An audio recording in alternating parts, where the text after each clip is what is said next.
What's up, guys? Paul from Golfers Authority. Welcome to the Behind the Golf Brand podcast. We're on episode 69. Yep, the big 69. Everyone stop laughing. And we are talking to my friend Kyle from Whiskers Laces. Now, Whiskers just started out in the last couple of years, and they're actually kind of a cool niche. So I'm really excited to have them on the show and talking about kind of how they grew, how Kyle got to making shoelaces, and where he's going to go with his brand. I think it's like a really special niche, and I'm excited to have him on the show. So without further ado, welcome Kyle. Thanks for having me. All right. So where do you live? Delray Beach in South Florida. I want your exact address. No, I'm just kidding. Have you always lived there? Like, did you grow up there or something? I actually grew up in Delray Beach, one of the few down here. And then oh, you're a townie? Townie, yeah, exactly.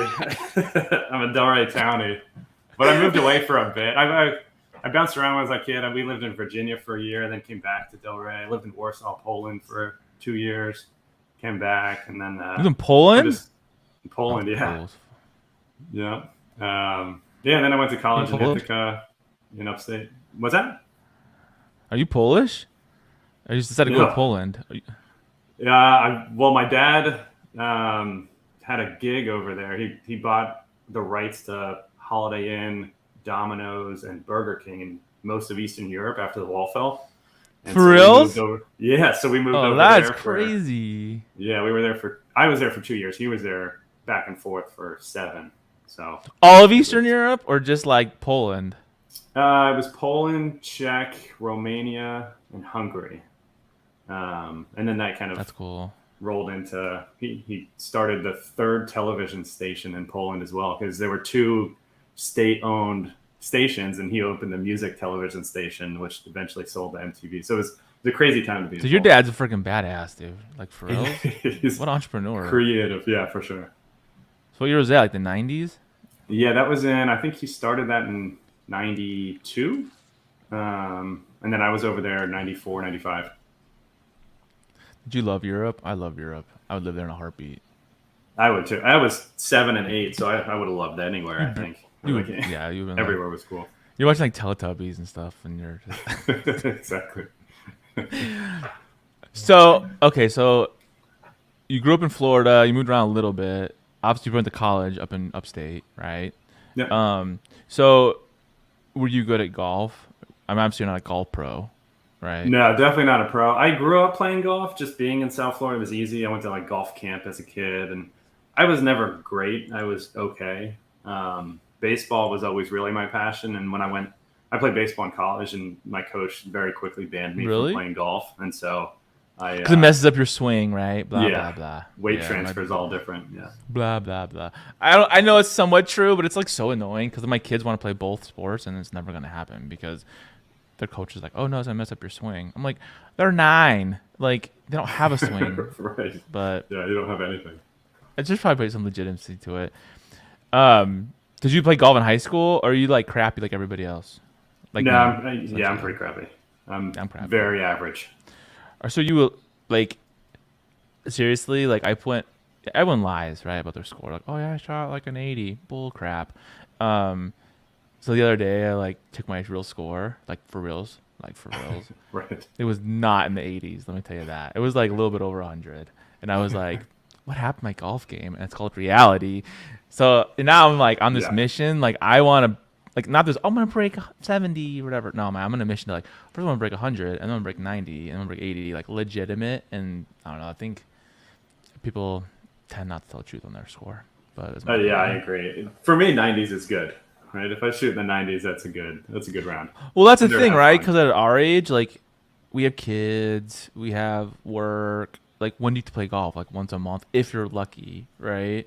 Yeah. So, I mean, I don't guess it's like you're good when you're younger and you're good when you're older. Essentially, is what happens. Yeah, when you have the time. So, did you play baseball in high school? I did, yeah. I played all the way through college, and then called it quits after college. What position were you? I played outfield and first base. You must be a big dude. Be first baseman. No offense. I was big in college. I'm still big. I'm just not right? muscular. Yeah. We're all big in college. So what'd you play in outfield, like center field? I played right and left field. I wasn't fast enough for You center weren't field. agile enough. Yeah, Yeah, exactly. you'd be like super fast. Like my Yeah. son, like my youngest son, like he used to play first. He's little though, and then like they put him at third, and then they put him in outfield last year. And at first I was like, what the hell, right? Because when we were kids, it's like, oh, left field's like the worst position, right? Like you Right. never get the Yeah. ball hit out there. But now like he's on a club team, and like the ball's always out in the outfield. Like it never stays in the infield, you know. And I'm like, oh, okay, I'm not so mad about that now. That's cool. But I just remember I like I love was a the kid, outfield. like I love the outfield now. I'm like, oh yeah, because like literally, like his coach the other day, we lost so many games because of drop fly balls. Like so many games, like free points essentially. So literally, the coach played like every practice now we do is he hits fly balls the entire practice, and they have to catch 10 in a row. And like if they don't, they start all over again. So they don't get to bat. They don't do anything fun until they can catch fly balls. And now it's like crazy how good these kids are catching fly balls. It's pretty That's cool. fun.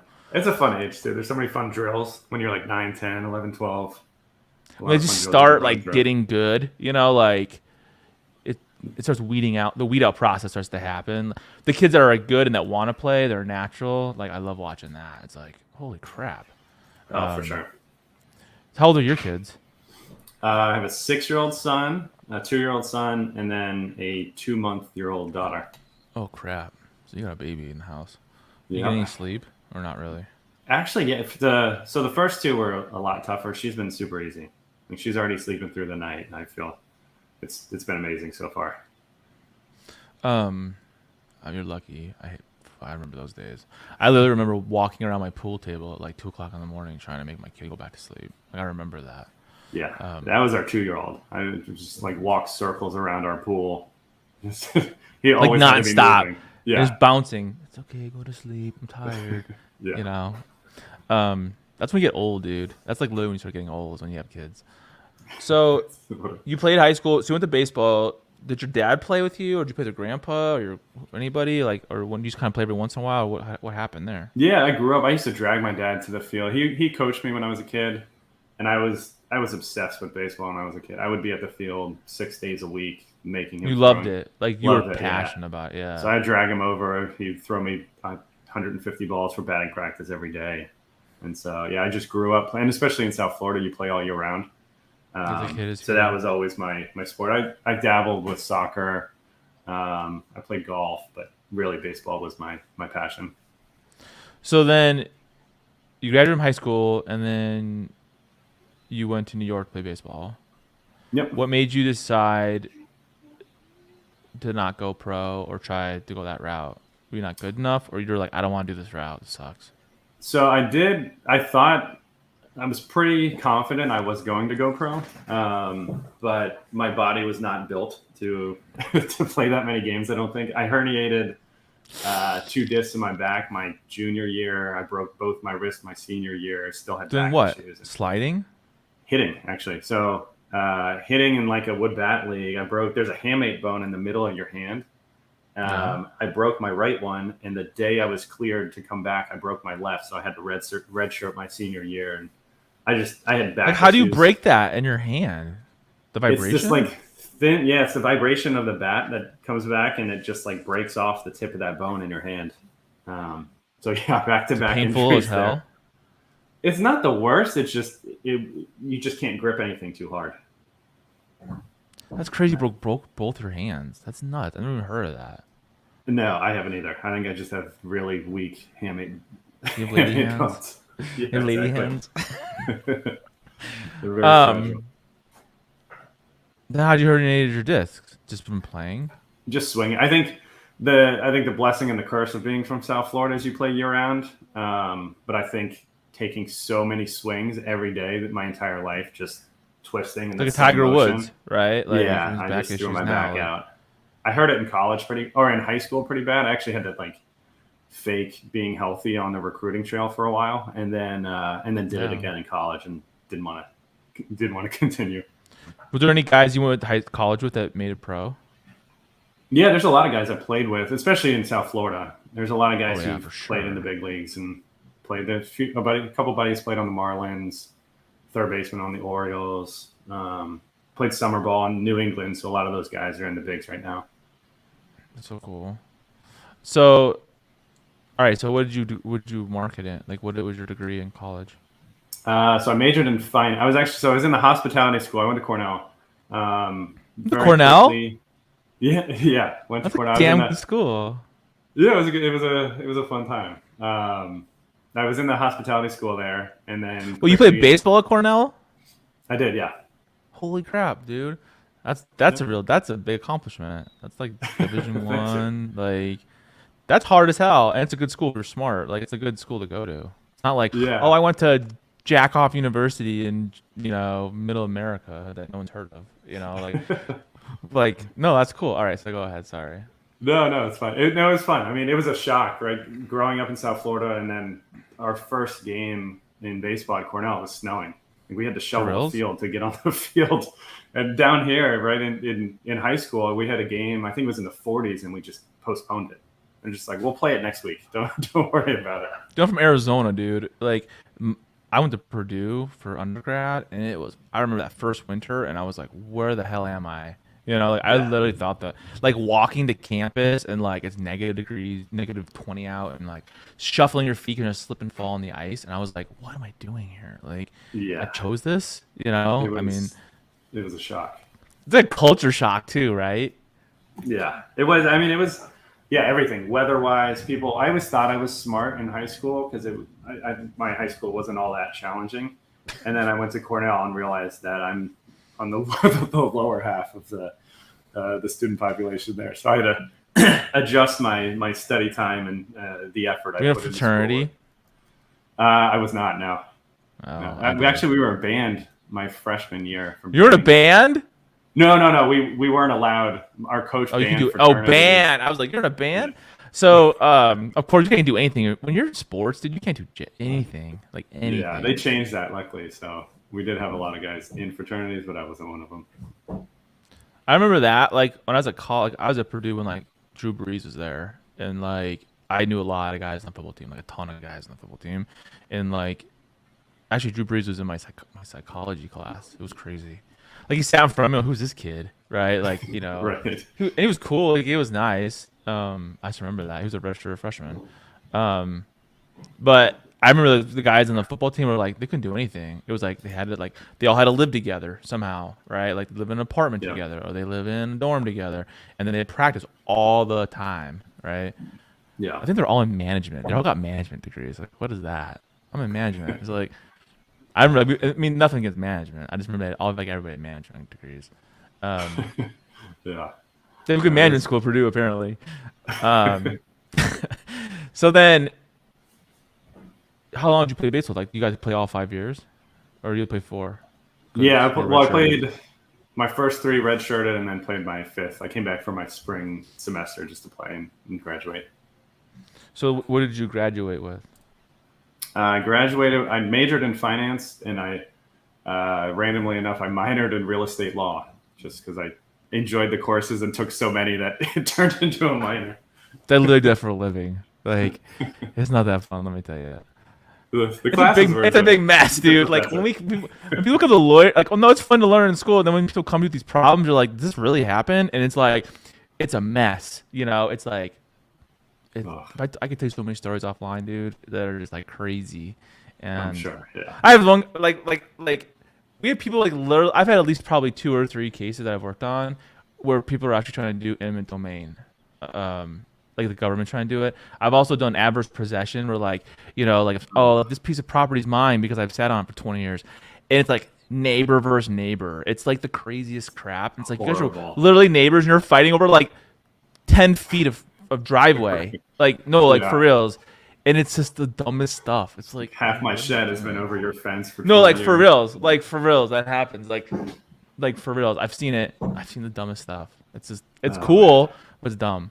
Um, it's like kids. Like, oh, you're whatever. You're palm trees out on my side of the yard. It's like Yeah. Ugh. so. You graduated from college, and then what'd you do? So I did a very brief stint in sports marketing and consulting. I moved down to Charlotte, North Carolina.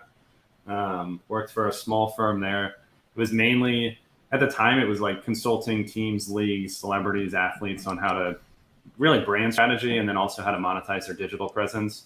So we had Really? some like What year was NASCAR this? drivers. This was in Early, right? 2010. Like when it really started happening. Was it just Yeah, like ads? people were trying to figure out how to. We had a couple of like NASCAR drivers figuring out how to monetize their Twitter and Twitter following, and worked with teams and leagues like Kansas basketball, Kentucky basketball, and pretty So when you quickly do in. brand strategy, like what's that? Like what is that? Like what are you doing? So for like the programs, we would help them. Like we updated their brand, their image, their online presence. How does that translate to recruiting? What process, what content do recruits see? Kind of helping working with the college coaches, and then from the celebrity athlete side, it was really honing in on who they wanted to be, and then figuring out how they Who get they there. Right. wanted to be. So if you want to be like a Caribbean cowboy music country singer, right? You have to associate yourself with the right brands and maybe go with different car sponsorships or alcohol sponsorships that kind of put you in that wheelhouse. So we did that for 9 months, and then 9 months in, that company basically got absorbed by Madison Square Garden. It was a small team. The company I work for. So that whole team went up to New York. Yeah, and rather than going back up to New York, I had the opportunity of jumping on board a brand that was an idea at the time called Angels Envy Bourbon. Really would love to say it was my idea. It wasn't. I was really the young gun that jumped on board and kind of helped the partners get the brand out of the ground and get it to market. What are they based out of? That company was based out of Louisville, Kentucky. There were various partners of the business, and so I traveled down to South Florida about every other week because that's where one of the core teams was, and so I really just helped get that brand out of the ground and bring it to market. And that brand was fun. It was really right place, right time. Like as the bourbon boom happened, I think when it launched, there was like 150 distilleries, and now there's 2,000 in the U.S. And so it really exploded. There was a great team there. And then How big was the team? The team there, well, it started small, right? When I jumped on board, there were 4 or 5 people. So how'd you know these guys? They came to you because of what you're doing before, or just like word of mouth, or what? So through my dad, right? So he's been kind of in tons of different industries, and so he was. Your dad's like Rain Man, dude. He's a rainmaker. He like probably knows all kinds of crap. For sure. No, he was actually one of the founding partners of Angels Envy. So I just hopped on board as like the young guy. That's cool. Yeah. But he's like, he knew you had skills, though. That's the thing. Like, your dad knew, like, oh, he knows what he's doing. So, like, I think he hoped. Come on board. Oh, don't embarrass me. I'm going to send you back to Poland. Yeah. So what year was that? That was in 2011. That was January 2011 when I jumped on board there. And then so how do you grow a bourbon company? Explain that to me. Like, how I don't understand. I don't know spirits. I'm not going to start one. But what do you do? I have no idea. So you need somebody who will make it taste good, right? So you need a master distiller. Lucky enough, they kind of coaxed Lincoln Henderson, who was this kind of curmudgeon. He's been a master distiller for like 60 years. He was in the Bourbon Hall of Fame. He made Woodford Reserve and all these like iconic brands. And so he was at Jim Beam forever, and he retired. And 2 of the partners knew him and coaxed him out of retirement and said, "Come on board. Like you're the only one that can make this right and do something innovative in the bourbon category." He had this whole recipe book that they wouldn't really let him play around with at the time. And so he jumped on board, starting experimenting with aging and finishing. And then his son and grandson came on board as well to help make the product. And so from there, we assembled a national sales force to help bring it to market. But it's kind of hard, I would assume, right? Like that would be hard to break into a.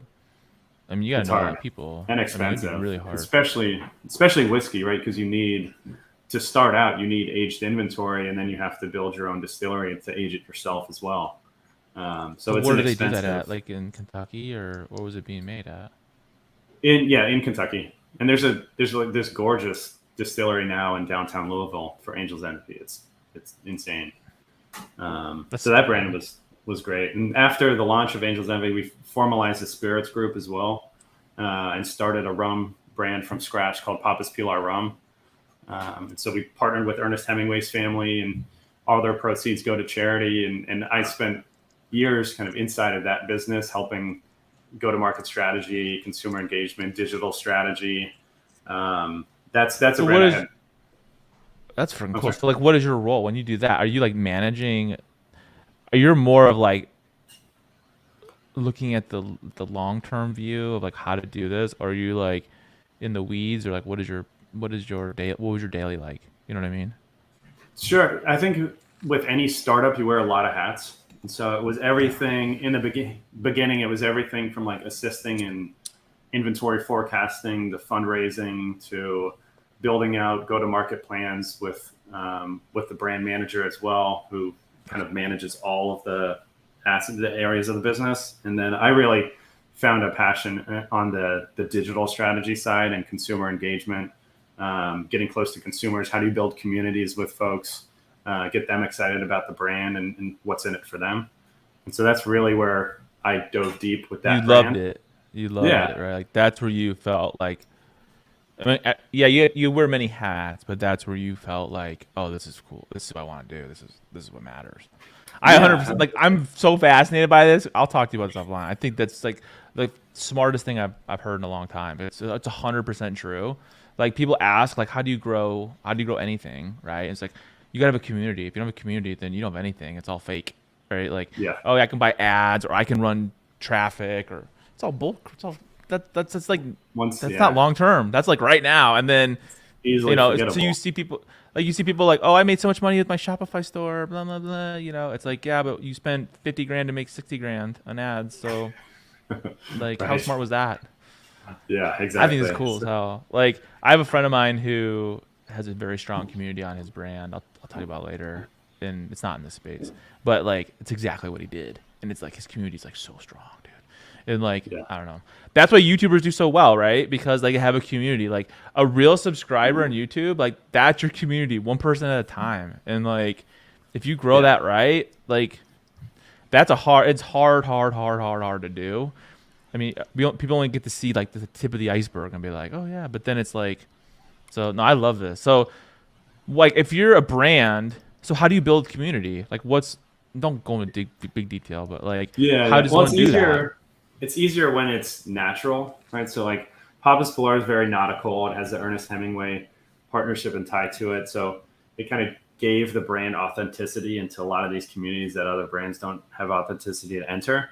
So it's very nautical forward. And It's I grew up in, Hemingway. It's yeah, South Florida. It's it's conservation based, and it's pretty easy once you get into those communities, and especially most of the team on Papa's Pilar and myself included grew up on the water, and so it very quickly amassed a pretty large nautical following, and then has since been kind of expanding into the more adventure side, land and nautical. But then it's just, what do you tell them? What do you say to them? Making sure it just feels right? Making sure that once makes it they enter the real. community, they get something out of it rather They're not than being you just trying sold. They're not to being help. sold on Yeah, garbage, right? Like, yeah, oh, we get you, and then it's like, no, we're trying to bring you in to take advantage of you. buy our stuff. You Yeah, know. yeah. Um. So what year did that come out? So that launched in 2014. So Was your dad on that 2013, too? 2014. Was your dad like an investor on that, or like, how'd you get on Yeah, that one?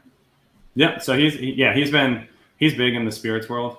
Is he? So yeah, so he's a partner there, and then he's acquired the company. Mahalo Spirits Group is the name of the company. They, after Angel's Envy sold in 2015 to Bacardi, that business acquired another whiskey, a gin, a tequila, and has been just growing those Rinse, businesses internally. rinse, repeat. Like you guys know what you're doing. I mean, seriously, that's a good thing because you have a very good track record, right? And you know what you're doing and how to do it. So it doesn't matter. You could be selling beer. You could have been selling whatever, Jello shots. I don't know. Yeah. I mean, I was like, That's a harder one. Yeah. I don't know. No, that might be a hard one.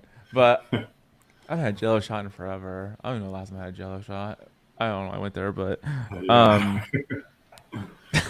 So you're like, whatever, dude. I drink Jello shots every day. Um, every Thursday. Yeah. Like right before I had this show, I was doing Jello shots in here, with my own spirits company.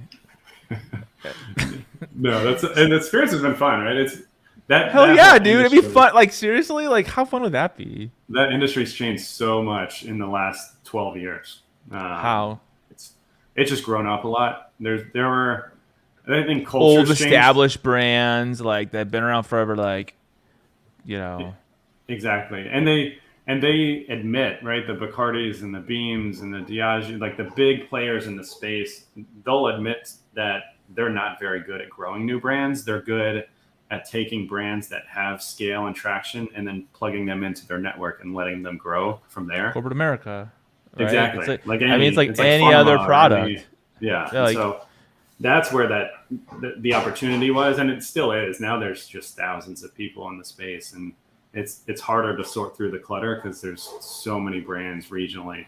But it's fun, and I helped start an agency to help brands with digital strategy in that alcoholic beverage world. And then so you have that too, or are you still in that, or no? no, I mean I help out on high level strategy there, but really my time's on yeah. Whiskers. Yeah.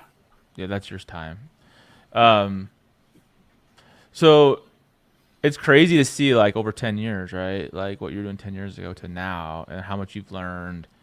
Like you would never like seriously like what's your major? Like finance? Like that's like you know what I'm saying? Like I mean I know lots of people have finance degrees and they're not doing finance. Like who does finance, right? Like but it's like dude, I want to freaking undergrad to be a pilot. Like I'm not flying an airplane. Right.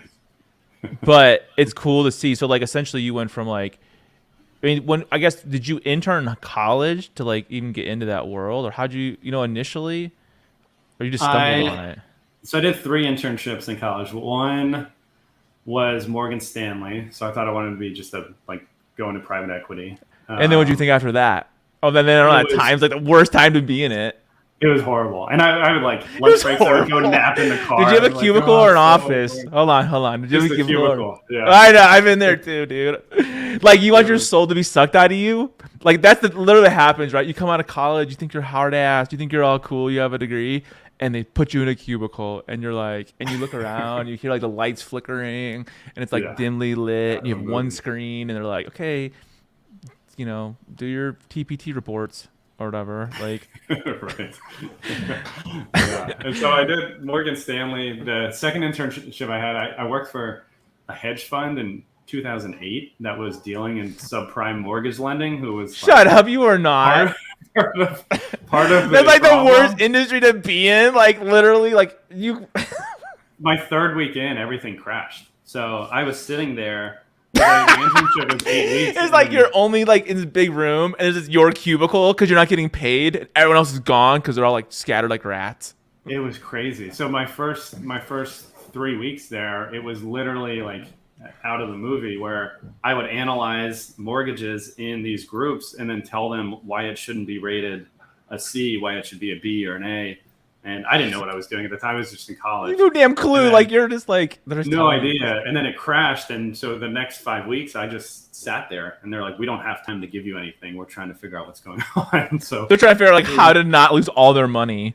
It was that was chaos. And my last call your dad and be like, "I don't think this is the right industry for me to be in." Yeah, it was crazy. So that was kind of a turnoff on that side of things. And then my last internship was in an experiential marketing firm. So I did that my semester off. What's that? It's like field marketing. So they did a lot of like sampling for brands like Bacardi or Boris, like in-store sampling. They'll set up. Oh yeah. Did you work at like drives. Safeway and like give out like pieces of ham and stuff and like, hey, check this out? I did a lot of the like reporting, so I would do like oh good, okay, I was making sure like you weren't the old lady at Costco giving out food. Sampling, no. You're like, no, I wasn't a sample person. But it was fun. That's kind of where I found a passion for digital strategy. Is and after I graduated, I consulted them for a bit on how to take new tools and technologies and plug them into such an old industry that's very just liquid to lips or taste this product. And so that's kind of where I found the passion on You got a the little digital taste side. of it yourself, and you're like, oh, this is kind of cool. So then when you Yeah. graduated, you went to that one place, right, in Charlotte, Mhm. and then, I mean, it's kind of cool because it's kind of building on top of each other, really, essentially. Um, so then both the spirits companies sold, right, and then Just Angels Envy sold, and so well, the Pabst Pilar Bacardi one. still. Yeah, Angels Envy sold to Bacardi, and then Oh, yeah, and then I Pabst Pilar is see. still run independently. That brand's doing well on its own. But yeah, that's where I lived, was that spirits world for a while. Always had a passion for early stage brand building, so that's where I really love to dig in and figuring out kind of where these You're white super spaces are. nimble, right? Because you're so nimble. It's like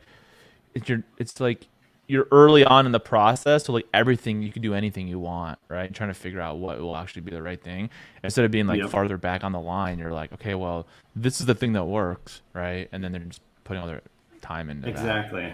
And everything's it changes so quickly. And at the time, I think it was interesting, especially in the spirits world because it's so outdated. But I just had fun thinking through ways of how do you outsmart rather than outspend the big guys. It's a game. Um, It's a game. it is, yeah, it is. That's And why I tell so, people this whole thing's a game.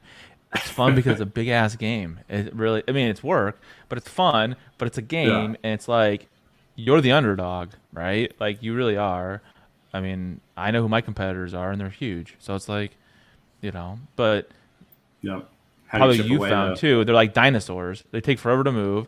It's all corporate America bullcrap, and like, yeah. I mean, it's funny because what's happening now. I'll just tell you, probably know this, but like what's happening now is, it kind of started with when Barstool got bought out, right? Like essentially what's happening is corporate America is now trying to buy into this, right? Because like, Right. I mean, you've probably seen it with whatever you're with what you've done, but like I'm seeing it with like YouTubers, I'm seeing it with brands. It's like I don't know if they're just not innovative enough to do it themselves, and so they want to grab it and then push it further. Like you're saying, like how Bacardi does it or whoever else. Like I'm seeing it now in the digital age, like when it comes to content and mainly just content, really. Yeah. I don't know about hard goods. Probably with hard goods too. I just can't think of anybody off the top of my head, but definitely with digital. Definitely digital. Um, Yeah. which I think It's is where almost interesting. everything is going. Yeah, especially in consumer products. Absolutely, right? All the big guys just wait for the smaller ones to pop their heads up and show some signs of promise, and then they acquire them and figure out how they grow them. I mean, you've seen that, right? You've already seen it. So it's like, Yeah. I mean, like we do M&A deals at our firm, and we used a really big M&A deal, like hundreds of $1 million, right? And like, but it's the same damn thing. It's like big corporation buys little company for hundreds of millions of dollars because they're like, oh, you guys do X, then we want to be able to get into X, so we're going to just buy you, and then you're stuck here with us for a couple of years, and then you can bail, right? But then Yeah. it's like they see the potential, so they're like, oh, but it's more about what it's really worth now, right? Than in a future value later on. Yeah. So Yeah. you, so when did you decide to start your own thing? So I was always fascinated by the sock revolution. Right, I was like always a crazy sock guy, and I watched that category go from black, white, commodity driven replacement socks to what it is today. Because there were When brands did like that happen? Stance. Do you think? Because I know exactly what you're talking about.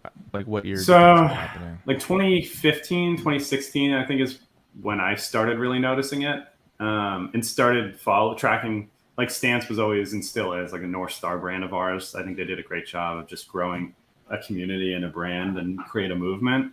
And then Bombas and Happy Socks, some of the other guys really just pushed that whole category into just a statement of self-expression, not necessarily just a replacement. Do you think socks? This is a general question. Do you think socks is what pushed what's happening now with other products? You know what I mean? Like before everything, look at polo shirts, right? Like everyone had a polo shirt. It was like the one with the horse on it. You never saw a pattern ever, right? If you did, it was like Yeah. some weird, like you never saw. You saw like you would see like fuchsia and weird blues or something like that, but you never see like anything with a pattern. And then it's like now you're in the last. I mean, I think when it comes to polos, I think like Bad Birdie is the one that really like took it to the next level and made it like legit, right? And not everyone's copying them, but at least in the golf space. Yeah. But do you think that's where expressionism started? It was around the same time with socks. I think it is. Yeah. Until you said that, I'm like, that's probably what it was. Like something small scale that there's not a lot of risk, and it's like, I know what it costs to make a pair of socks, and Yeah. I don't know. I mean, I it's think huge now, so. I don't know if it may have started it, right? If it didn't start it happened at the same time. But I can't think of anything else before that. Until you said that, I can't. Honestly, can't. Like, and I'm like, oh yeah, that was what was cool. Yeah, yeah, and there's been this whole culture shift of wanting to stand out and really have a statement of self-expression, whether it be a loud polo or socks or laces or belt or watch straps. Like everything's kind of gone towards that personalization. Do you think it's a generational thing? Do you think it's like it's the whatever age group, or do you think it's everybody? I don't know. I think it's turned into everybody. Right? I think it started with the younger. Like I think it probably started with millennials. Like in the 20s, right? Probably late 20s. Yeah, I think that's influenced the older generation as well, right? The older generation looks to the younger one on what's going on. A lot of times, especially no damn clue. When it comes to fashion.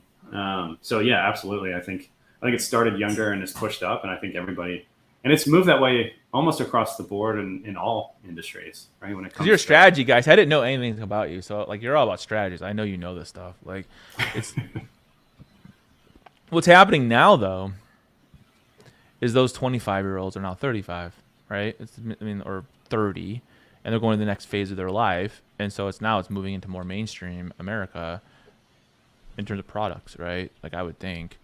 Yeah. But even now, like 35-year-olds are looking down to the 20. Like I know my wife the other day was like, "How are skinny jeans out?" And these are no longer a thing, and so that'll shift up and push up as well. It's just interesting to see it all move.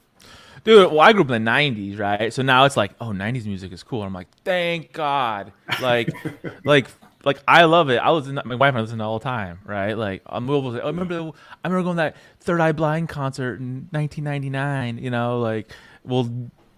I don't know. I think it's happening with golf especially. Like you see it as a microcosm only because it was so boring, right? Like everything was boring. It was like solids and that's it. I mean, then you got brands like G4 that comes out that have like really nice higher end stuff. But when it came to like pattern or it was about 2016, 2017, you started seeing patterns come in. Like brands like Palm started doing like designs on the fingertips and on the wrist. Asher is taken to another level of gloves too, because now they have like different kinds of, they came out with like a skeleton glove, and then they came out with like, you start seeing more and more, and that's when the shirts came out, with Bad Birdie. Well, actually Bad Birdie came out. I think Bad Birdie really hit it was like 2 years ago. That's when they like, based on my own, what I've seen. You see that big, in golf especially, right? Everything is being customized. Head covers, gloves, socks, pants. Dude, bro, we got so much to talk to after the show. It's not even funny. Like 100%. I know lots of brands that. This is what I think. Honestly, it's all about the customization. Right now, it's almost like people want to stand out no matter what they do, and it's always been like that. It's just that you never had the ability to do it until now, I think. But so then, what year? So you decided what year did you decide to do your own thing? So that 2017 is when the idea of Shoelaces popped up. So why Shoelaces? I was always fascinated with socks, and then I was in Austin actually visiting my brother-in-law, and I was lacing up a pair of Cole Haans and my laces broke. And he was like, "Man, those would look great with some light blue laces." And then I went on this mission to find some light blue shoelaces, and I couldn't find them. And when I did, they were the cheapest version of a shoelace you could find that I knew would rip in like 3 months. And that's when it clicked of like, I got really excited about the potential of kind of disrupting the shoelace category, creating new designs with weaves and sublimated laces and going out there. So I went down this rabbit hole of shoelaces, trying to pull all the data I could of who's out there, who's doing it well. what are the Like barriers market to research, entry? right? Like who's the players in shoelaces, which there probably Yeah, wasn't that many, right? I would not no, think. there's I can't even name very, one very company. few. There's Kiwi is the one, right? The one you'll see at pharmacies and supermarkets where you can get your Old cheap man replacement. shoelaces, like the Yeah, brown or the black brown black. lace, right?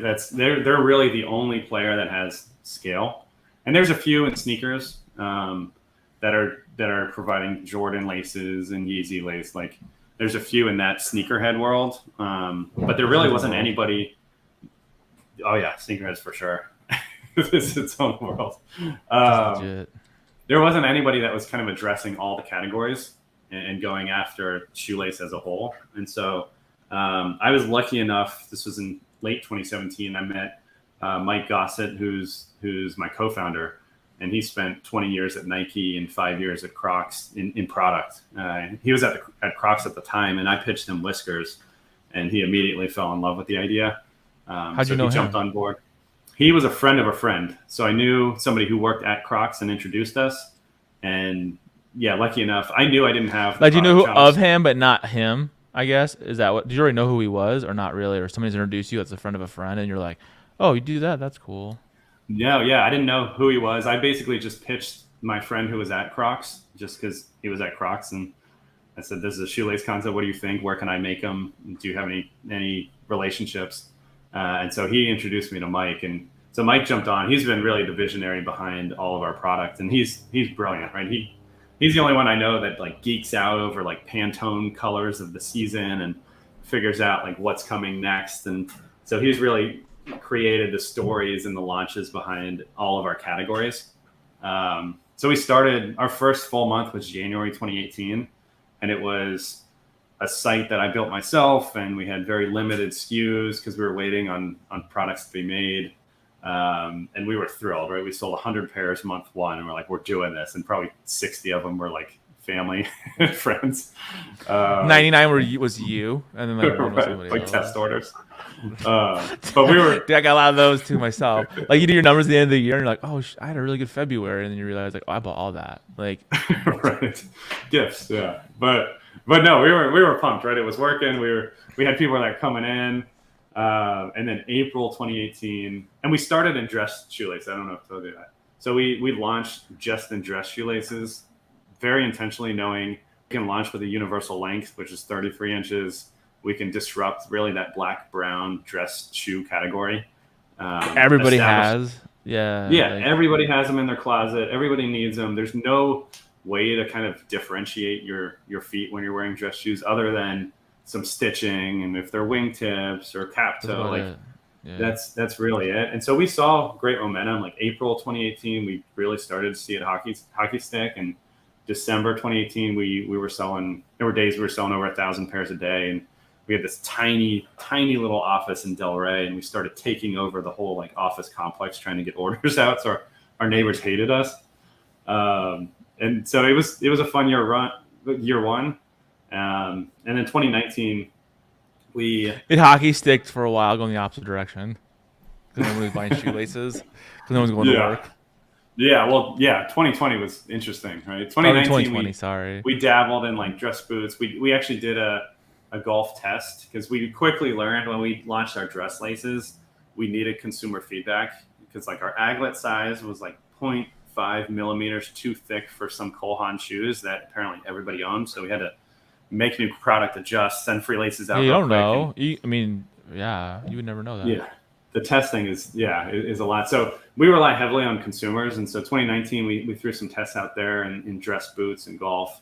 2020 we had huge plans, especially in golf, and then March of 2020 hit, and people stopped wearing shoes, let alone shoelaces. So we had to adjust heavily on kind of messaging, really work on. And I think it was a blessing, right? We really worked on our community, our customers, our brand. We transitioned our production from overseas. We brought it. We found a great partner in North Carolina. So they're making all our laces are now made in the U.S. For not much more than you're paying for in China. Like that's the thing, right? Like Yeah, and the lead times are cut way down, and they've been an amazing partner. Just innovation wise, we can test new weaves and styles and materials with them. So they've been great. And then really end of last year is when we It's started almost like to make. 2020 was like the year of reflection, right? Because like if you think about it, because if you're hockey stick growth, you're just running, right? Like at this Yeah, point, you're trying to get like you don't have any time to think. I mean, really, right? Like, yeah, and so then it's like when 20 hit, it was like reassess. Okay, like what matters? Because if you've probably seen it with the other brands you've done, it's not burnout, but it's almost like you don't have time to like figure out what the next steps are. You're just gonna be like, oh, we'll make these socks. Oh, we'll make these laces. Oh, make these laces. We'll make these laces. Oh, we gotta get these out. Blah blah blah. And yeah, then it's like, it's gonna be like a flash in the pan, right? And it's done. It's almost like, yeah, and back to community, right? Because you probably would have not spent any time on community because you're just trying to make sales, essentially, right? Or actually, not even make sales, like fulfill sales. yeah. Um, It was trying to keep up, right? And that's when 2020 happened. That's what we said is like, let's make sure we become a brand and not a product. Like we want to actually mean something to people and not just be shoelaces. Like we know what we stood we're not for, and Kiwi, right? yeah, Like Kiwi's like no, I'm nothing against them, but we don't want to be those guys. And exactly. Yeah, so it was fun. I think I was proud of our team. We have a small team, but I was proud we were able to. how big is your To team? there's 4 of us full time, so it's all hands on deck come holiday season when it's Dude, that's how fulfillment big my time. team is. I mean, that's Yeah, just like, I and mean, maybe like 6, but it's funny because people don't know how small we are. So we'll get like Julia does customer service and operations and fulfillment for us. So she'll get an email like, "Hey, your factory must have shipped these to the wrong address," and she's like, "Well, I'm our factory, and I dropped them off yesterday." Like, they just don't understand how small we are. So it's been fun to have that. dude, I spent almost One-on-one. half of last year fulfilling orders myself out of my garage. Like, Yeah, I was talking to another friend of mine who owns a golf club company, and I was telling him about it, and I was like, "Hey, do you want to do my fulfillment for me?" And he's like, "No, man, we can't. We're too busy right now." I was like, "Oh crap!" But like, it's a lot of work. It's it's like a so lot. much time. It's a lot of work. Like, Yeah, it's a lot of work. you have to It's a be lot of work. organized and have a system. Otherwise, it's just so much wasted time and paper, and it's Weighing it and yeah, printing labels out and blah blah blah, and like, it's not easy. People like here's the thing. People think that it's easy, and to. I mean, anybody can make a brand and put it up on the internet in like 5 minutes. Like, it's not hard. You can yeah, find a supplier in China on Alibaba. You can make a Shopify store, whatever it is you want to sell. You can open up social media accounts and you can run ads. Like, anybody can do that. If you have some capital, you can do all that, no problem. yeah, But then it's like where the rubber meets the road is like everything else. You know. yeah. Um, Which is a lot, right? I never thought shoelaces would be so complicated, but a lot you goes never into it. know. It was a learning experience. The first shipment we had actually came to the Miami port, and I had Did you no pay idea what I was doing. do you have to pay all the like tariffs and all that bull crap? Yeah, like going through that How much you have to was pay in tariffs? A crazy. ton. It was I think it was 10%. So much money. It My was buddy told me yeah, a story once. I'm not gonna tell you who it is, and he said like that happened to him, and he ordered a bunch of product. They went through what do they call those guys? The middleman. I can't remember what they call them. Anyways, so he goes to Miami Airport, or he goes to Miami. Was it Miami Airport? Yeah, it was Miami Airport. They shipped it all in. Dude, you know how much his tariffs were? 25 grand. Like, and oh, he didn't have 25 grand. So suddenly all his product is sitting at the airport. He can't even get just hit for hold all on it. his credit card, right? Oh man, And I was it's like, and they don't tell you these things, you know? no, it's so much to learn because I've never been through that experience. I drove, I drove down to the Miami like seaport in my car, thinking, "Hey, yeah, I'll pick it up." And I got in I'll line. go pick it up. It was me sitting in between like 6 semi trucks in my like Subaru SUV, and I get to the front of the line, and the guy radios it in. And he's like, "He's here for order number whatever it was." And he's like, "He's in a car, like a real car." I was like, "Uh oh!" And so I drove. I had to stand on the roof of the car just to get up to the port, and I like loaded it with shoelaces, and there were How still big was like how big was it? Like huge? there were so I quickly learned there were 12,000 pairs we ordered, and I Oh my quickly god. learned I could fit 12,000 pairs of shoelaces in my car because we ran out and we still had like 1,000 left, and I was dumping them through the sunroof of my car, and I'm just like driving home covered in shoelaces, bringing them back. Like a crazy Florida person, like driving to like some kind of shoelace fetish. It didn't stand out at all down here. Yeah. No, it wouldn't. That'd be a normal day. Exactly. Maybe you're in Orlando. So I guess like where do your customers come from? So What it's percentages would you say? so we do a lot from social, more and more word of mouth. So we've seen just year over year, right? We have our return customer rate has gone up a ton. It started at like 8%, and That's free work. That's free business right there, man. yeah, I mean, we're that's over 40% now over the last probably 3-4 months. And so a lot of repeat customers, and then it's kind of how do we get new people in and aware of the brand. That's our biggest challenge has just been social. Is that the best way? social. I mean, I Yeah, would- social has been big for us. Just visually being able to show people shoelaces, because if you don't know that the shoelace brand exists, you're not looking for it. And so really showing the right content to folks has been key for us. Is just getting that content out there and letting them know that we exist, and you can actually upgrade your laces with better designs and more durable laces. Are you guys on Amazon or no? We are, yeah, we're on Amazon. We postponed Amazon for a while, and Why? our philosophy. It's like our you want to deal with the philosophy- devil.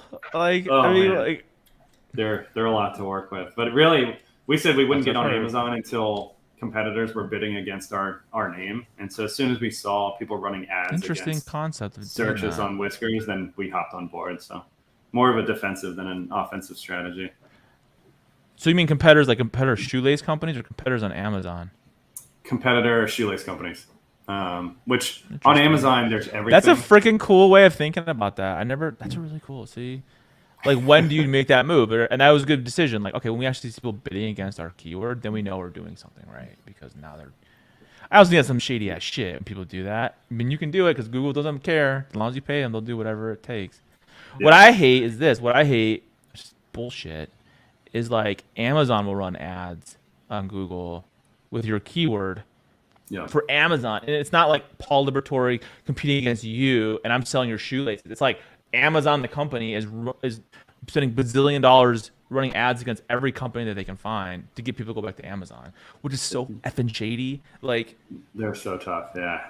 And if you're a product that makes it, they just create a product in the same category at a cheaper price. It's a cheaper product, but Amazon choice. yeah, they just take up that lower kind of price point for you. And I mean, I love Amazon for a million reasons, but these are reasons I don't like them. You know what I mean? Yeah. Like, as a consumer, more I power. love them. yeah, as a consumer, as a business, it's like I get so many cool stories. Like Amazon's a whole beast. It's like everyone has. I guess one thing, and you probably know this too, is like every platform has its own is a beast in itself, in order to master it. Like, and Amazon is its own thing, right? Like, so when did you guys jump on Amazon then? This was actually funny story on Amazon. So we jumped on board Amazon in 2019, in like April 2019. And then in June 2019, we got kicked off of Amazon. And For what? so it was like a 2-month process to even figure out why. Oh, Just because They tell you the customer service nothing. is insane, and they say that too. I got an email one morning, and Amazon was killing it for us, and then they just shut it off. I got an email saying you are no longer able to sell shoelace whiskers on Amazon. You're terminated indefinitely, and no further reason will be supplied. And so we went back and forth. I called everybody I could think of at Amazon and got nowhere. We had attorneys at Amazon we knew, and they couldn't figure it out. And so turns out my wife had an account in like 2009 and sold one book. And their policy is you're allowed one seller account per household for life. And so they just said, so my IP was linked to hers, and they said her account is yours. And Really? You can't have another one. So they kicked But they us don't off. tell you that. Didn't tell us that. So I finally figured that out. And then I emailed on a Hail Mary, because if you watch any interview with like Jeff Bezos, he would always say, hey, email me. I check my emails. And so I emailed Jeff at Amazon with like a catchy header and told them what was going on. I included a team picture. I'm like, we're just a shoelace company trying to sell shoelaces, and this is killing us. And then 3 weeks later, I got an email from his assistant, one of his assistants, saying, Jeff has read your email. Your account is now reactivated. And it was like, we all just went out and like partied. Hell yeah.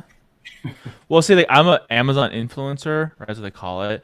And so like that happened to me. It happens all the time. They will take down my stuff, like my video or whatever, and not tell me, right? So then I'll go into my account, and then people have been up there for a long time, and I'll go there and it'll be like rejected, other like randos, right?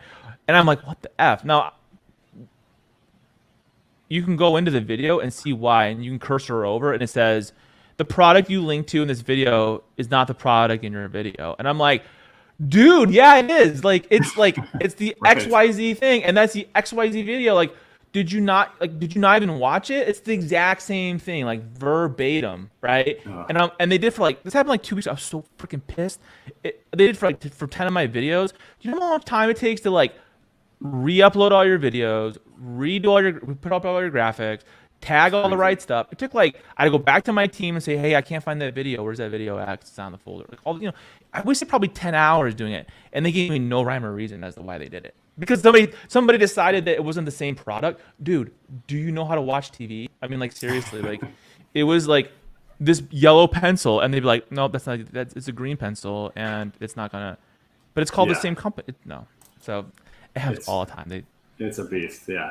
But yeah, luckily we're back on. Hell yeah.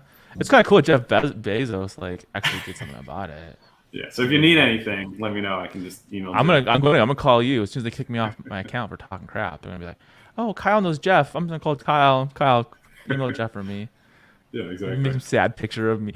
You like superimpose me into a picture of your team. Like, oh, we're a little shoelace company. I'm like, that was our last effort too. We're like, let's include. Well, yeah, what were you gonna do? That was literally your Hail Mary, right? Yeah. So. Yeah, you can't find anybody over there. The problem too is like, you can talk to customer service about whatever the problem is. I mean, and like you'll get one answer from one different person. Like everyone has a different answer. It's not like this is the policy XYZ. What was really cool is I'm gonna give them credit for this though. This is what's kind of cool. So like when I first like started putting my videos up on Amazon, like I published a bunch of them on Amazon, and then like a week later they freaking did the same thing. They turned off my account. They're like, you cannot do this, blah blah blah blah. And I was like, what the hell? And I sent them an email, and I was like, it took like 2 or 3 emails, like different people, and I'm like, can you just please tell me what I did wrong? 'Cause I don't know what I did wrong. Like, just tell me and I'll fix it. And I'm sorry. Like, please tell me. And then finally said, somebody was nice enough over there saying, this is our. They didn't go into a policy, but they're like, this is why you're on the system, why you're being kicked off. You have to do X, Y, Z. I'm like, all right, no problem. I'll never do that again. And it was something so stupid. You know what it was? Yeah. Like you can't tell people to come off of Amazon. So you can't be like, oh, here's the pen. Check out the pen review at golfersauthority.com. Like you can't do that. Like I didn't know that was the rule. I guess I didn't read the whole 40 pages of terms and conditions. So like I just cut all that out and it was like, oh, here's the pen. Thank you. Or whatever it was. But I mean, I get it. It's their platform. You want them to like 100% understand, but nobody tells you that. They just turn it off. It's like, there's so many rules, like knowing what you can include, especially if you're looking for reviews or sending thank yous, like making sure you don't have your own brand site. There's a lot. So I didn't even know any of that. Yeah. Like I didn't know any of that. I know like it's tricky. And the same thing, I have like an Amazon account and I like literally sold my law books like 10 years ago. Like you buy all these law school books and then you're like, I'll get some money back from them, right? And of course, my wife's account. And now I'm like, I think I'm all sketched out, dude. Now I'm like, if I open another account, they're going to do the same thing to me. Right. Yeah. Yeah. Careful with multiple accounts. So then are you in green grass then right now? In terms of just retail? Stores. Yeah, retail. Yeah, we have. We have about 70 independent retailers to date. How do you find an independent retailer? How do you do that? Do you have sales team? No. So we just started outbound sales, really just internally. All of the 70 have just been inbound. They're folks who saw us online and then reached out to see if they could carry our laces. And it's everywhere from, menswear shops to country clubs to barber shops, and really we just try to test where the laces did well. And so right now we're talking to a few national retailers in the golf side, actually a lot of different courses and country clubs and resorts. And so over the next 90 days or so, we should be in probably upwards of another 80 to 100 in the golf space. So, do you make a golf specific lace? Or we do. Yeah. So tell me about that. So part of the way we wanted to approach the category and why we wanted to be different is there's all these other shoelace competitors out there. And usually the way they went about it was you'd get the same lace and they'd say, here's 33 for dress, here's 45 for sneaker, or here's 54 for boot. It's the same exact lace. And so one thing I thought Mike was just a genius on is really concepting, if we want to go about this differently in the right way, let's make sure every collection has a story. It has a place in the closet. There's a purpose for it to exist. And so that's what happened with our first launch with dress is we wanted to make sure we hit the right styles and colors and dress. And then when we released our golf collection in late last year, Q4 last year, is we wanted to hit all kind of the key golf colors. And so right now we have 2 different styles in golf, and that'll expand quite a bit this year. We have our sneak. Dude, you can do so much crap, dude. It's not even funny, and especially if you can get like a collab with like a golf shoe company, like that's popular, and be like, hey, we can make a shoelace for you guys, like not a big one, not like a FootJoy, but like the smaller, like a True Linkswear, or like somebody who's has a, you know, I consider them good shoe companies. They're not the big boys. Like that's huge. Right? Like, it'd be great. Because then you get loyalty. Like, I guess like at this point, it's almost like if you could do collabs, that'd be really cool. Yeah, and we are talking. We actually tested one with Palm. We did like a golf crate where it included a 3-pack of our laces, a pair of one of their gloves, their towel, their ball marker, and that did really well for us. And so we're looking at other brands that have this similar mentality, and I think just learning from golfers what they're matching up. A lot of golfers will match laces with polos or belts or golf gloves. And so we want to kind of give those options.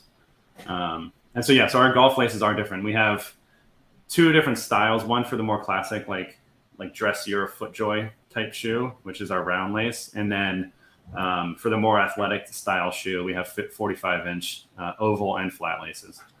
And we just launched 42 new colors 2 weeks ago, all solids. Mainly, we wanted to get all the basic every shade of the spectrum, right? Everything covered, and then we have some big plans this year. We have some sublimated laces, some different designs. That'll be a lot of fun.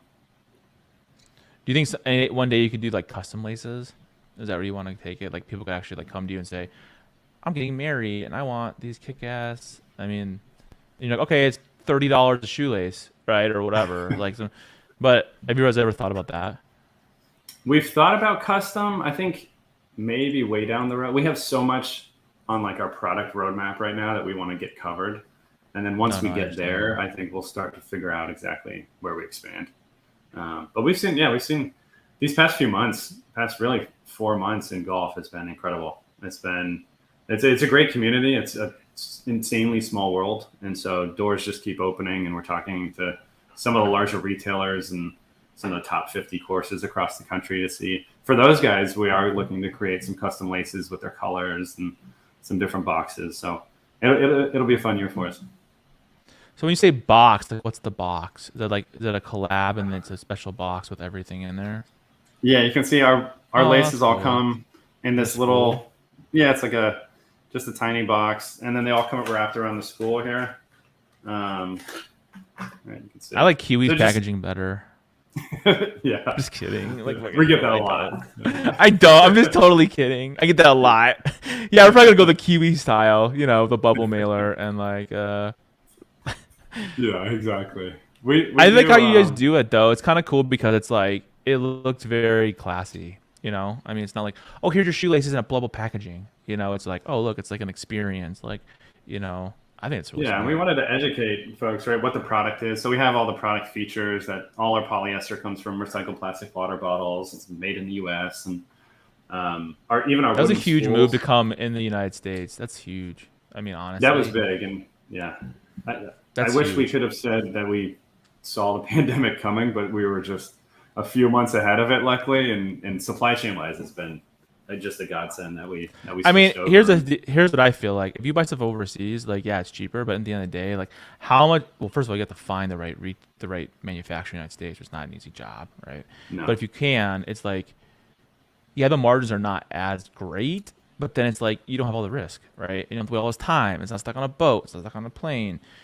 I yeah. just that's kind of what I've When learned. we So like first last, launched, we go actually ahead. spoke to every lace manufacturer in North America, and we got turned down by everyone just because we were going about it so differently. We wanted custom aglets, which is the end of the shoelace, and we wanted different weaves and materials. And so we even spoke to our current partner pre-launch, and they said no. And once they saw what we were doing, they got excited about it and have It's invested one thing with is new. talk, the other thing is actually doing, right? And they're like, Yeah, oh, wait a minute. Yeah, like then they yeah, got excited about it. It's harder to sell somebody on an idea, especially yeah. if they're. PowerPoint. Did they have to retool then or not really? Yeah, they've actually invested in machinery just for us Seems around to the be way doing. we're packaged, the aglets, some new weaves we're testing out. So they've been Wow. amazing. Well, that's awesome. I mean, I can't believe like who would have thought shoelaces? Like seriously, I think it's brilliant. I mean, honestly, but I mean, now that I know you and know like your what you've how you did it, like from before, and you guys do really well. I mean, you guys already are. You're No, gonna it's like you're it's gonna been start fun. seeing like custom shoelaces with everybody. I bet you $1 million. I mean, it's all about the small custom stuff. Like, what does it cost for a pair of shoelaces? I have no idea. It's 14.99 per pair, Wow, and then that's we have a 5 pack, buy four get your fifth free, so it's 60 for five. that's really cool. Where can people find you guys? So our website, Whiskers Laces, just whiskerslaces.com, is really the best place to find us. That's How'd our you come with the primary name source. Whiskers?